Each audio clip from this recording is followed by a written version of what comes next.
Hasanla çalın ülçöne gelin, çanakla biçilen çalımı kölen. Ay kanat deyip elini uzatma gelin, umda kuva diyen balımı kölen.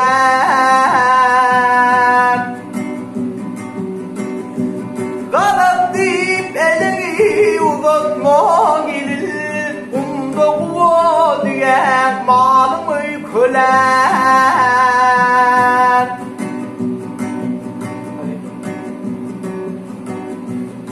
Yüreklerden yüzün yardım edip dipe sıkıp mallarına seredip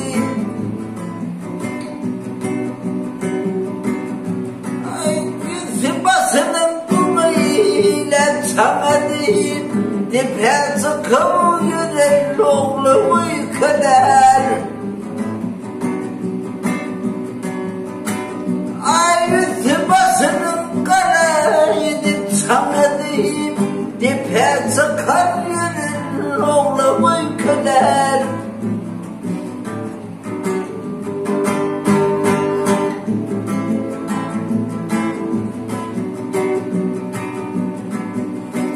Ay tambarsın bu sözlere hardiyen, niye çalır numur dilman mardiyen.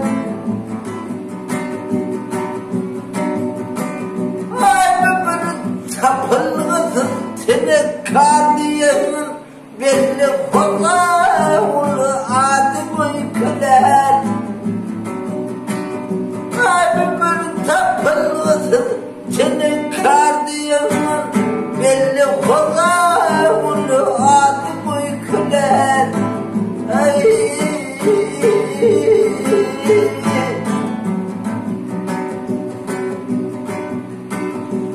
Ömürlerin tutulupdur diye çal, diye çali tatıp mı diye bir ayağım. Ay öyle bilmeye şu tovan, arkadan giden yolumu kölen.